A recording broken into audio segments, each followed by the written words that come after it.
friends, Heidi here from Rain Country. God is good all the time, and I'm here today to talk about frugal dinner ideas, mostly the kind of things that I like to make. And what I want to say before I start listing off some of these things is that a lot of the meat-based dishes or dishes that have meat in them, and we see meat as being pretty expensive, well, just consider the fact that a lot of these are based on the fact that I've either baked up a roast of some kind, be it a beef roast, venison roast, elk roast, or a turkey or a chicken, or even a whole salmon. And then taking whatever we didn't eat on for dinner that night, taking the leftovers and then making another 1, 2, or even 3 different types of dinners, depending on how much meat obviously is left over. And then those dinners can last several days just between the two of us, just one of those dinners. And so I just want you to understand that. So I actually have a playlist that I put together that will have a lot of these recipes in there called Making the Most of Leftovers. So I'll be putting that in the description. I'll also be putting my basic recipe playlist in there. So some of these recipes you'll find in both, but specifically the one on making the most of leftovers you're going to find in there. So the first category which is usually going to be your most frugal, is going to be your one dish meal. So that's going to be casseroles, soups, and so on. And so I'm going to go ahead and read the list of some of the most common things that I like to make. And doesn't mean they're the only things, they're just the most common. So we have the salmon noodle casserole. Sometimes I'll use steelhead, which is very similar. You can, of course, use tuna. Fried rice, I'll use any kind of meat, leftover meat from fried rice. Typically, it's going to be chicken, but I do like using beef from time to time. Moussaka, and my moussaka recipe is actually a combination of the Greek moussaka and the Serbian moussaka. So I'm taking some of the flavors used in the Serbian moussaka and using the same base sauce that the Greeks use for theirs. Tamale pie, chili, macaroni and cheese, which usually I'm a lot of times adding some hamburger meat to that when I do that, just to get a little bit more protein in there. Shepherd's pie / cottage pie. I had to learn this one recently, that shepherd's pie is typically made with lamb, where cottage pie is basically the same thing. It's just made with beef instead. Coal cannon, pot pies, typically it's going to be beef, turkey, or chicken when I make pot pies. Lasagna, and then I have a dish that I never can figure out what to call it, but it's kind of similar to a rice-a-roni, but it's entirely homemade. It's very frugal to make, but it's just I usually use ground beef, rice, and pasta, either the orzo, which is already really small, which makes it a lot easier, or using spaghetti noodles that I've broken up rather small if I don't have the orzo. And then another one I just added to this was the sausage cabbage bake, is what I called it. Now, before I was making what was store-bought kielbasa, but since we now are totally pork-free, I'm going to start making my own kielbasa. Well, I don't know if I can call it kielbasa, but a sausage that's going to have the same flavors, except for using a blend of turkey and beef, and then the appropriate spices and herbs to give it that flavor, and then adding it to the bake. So you'll find the sausage cabbage bake also in one of my recipe playlists. But it's simple and it's a great one dish meal. Then there's the soups, which would fall in the same category, which would be my Italian sausage soup, which now I just had a recipe video come out on making your own Italian sausage, using your own blend of ground meats, which in that case I think I used beef rather than elk or venison, but I could use either. I have all 3 in my freezer. And so there's that. And then I make the Italian sausage soup with that, and it's so good. So I have the Italian sausage soup recipe, just note, in that one I was using store-bought Italian sausage, but now I make my own so I can make it without the pork. And I actually like it better. And then there's a butternut squash soup. This video recipe goes back to the early days of my channel, but I haven't made it in a long time, but it is one of my favorites. And I like adding sometimes adding apples to that, because usually your apples and your butternut squash are ready at the same time, and the apples just add a nice flavor that give it even more that fall-ish flavor. Love it. I need to make that again soon. You could use pumpkin and other types of squash, acorn squash in place of butternut, by the way. And then you got I have my basic soups that I've made with leftover. Usually after I boil, take all the meat off the bones, and then I boil the bones for several days to make a broth, a bone broth out of that. And then I'll take that broth and turn it into soup. So which would be chicken, turkey, or even beef if I have a roast that has, or any kind of roast that has a bone left in it. Then there's split pea soup, another one I haven't made in a while I need to get back into. And some more would be gumbo or chowders. Well, we typically associate these with things like prawns, fish, clams.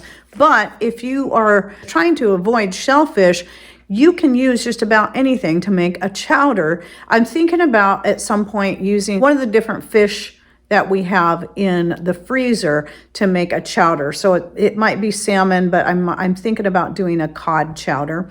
And then same thing with gumbo. You can do the same thing. You can just replace your shellfish if you're needing to or wanting to with any other kind of fish or any other kind of meat if you want.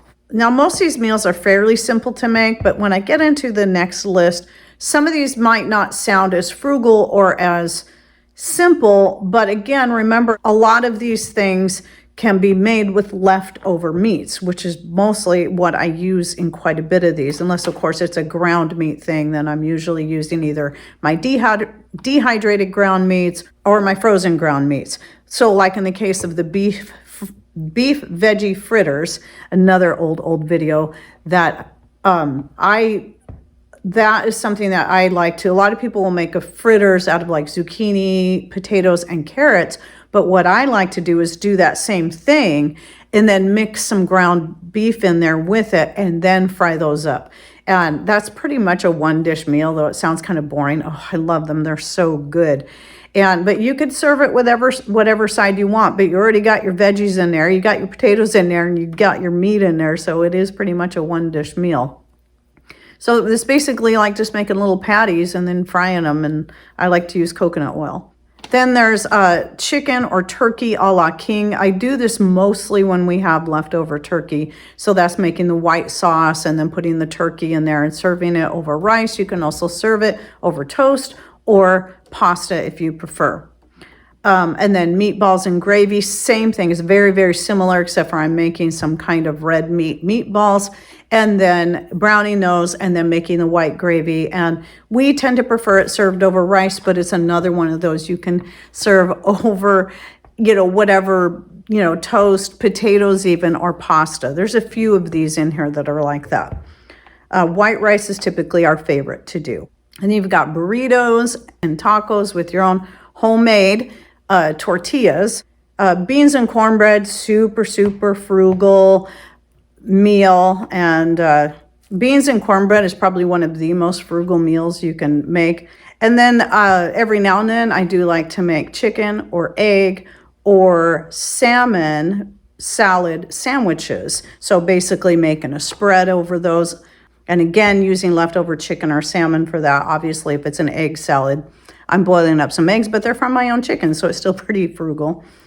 And then another favorite of ours that I make now and then is almond fried chicken. And sometimes on a rare occasion, I'll make orange fried chicken, which I love that one too. It's kind of, some people would compare it to, depending on how spicy you make it, like a General Tso's chicken. But that's really good. And I really prefer using leftover chicken meat for doing that because it just makes it easier. I don't have to worry about it getting fully cooked when you're frying it. And then there's enchiladas, spaghetti, ravioli. Ravioli is definitely not a simple dish. It's a lot more time consuming, but I do love to make us some ravioli now and then. I usually save it for a special occasion when we have company, if I'm going to do all that work. And then homemade pizza, meatloaf, of course. And the great thing about meatloaf is you can change up your flavors that you use to add any kind of flair you want. You can give it a more Mexican flair, an Italian flair. In fact, I think my meatloaf recipe, the only one I think that I have out is an Italian meatloaf. So using Italian spices and seasonings. And I basically, by the way, all the Italian dishes that are going to have like a red sauce, I have my basic Italian sauce that I make. I just call it Italian sauce, and I use it with ravioli, lasagna, spaghetti, pizza. And if I'm going to make an Italian meatloaf and I have that, then that's what I use. And the one that I just did, and I hadn't done in a while, using some leftover beef roast, I took that and made a barbecue sauce, mixed the beef in with the barbecue sauce that I made from scratch. Yes, I have a recipe video on that. And then again, that's one of those you can serve over toast, noodles, or rice. And of course, it always ends up being rice in our case. So I would actually really like that one over toast or noodles, but rice is Patrick's favorite. This one's super simple. I like to take some chicken breasts, raw chicken breasts, and marinate them. And then I'll barbecue those up, do a bunch of them, and then eat that as the main dish one night.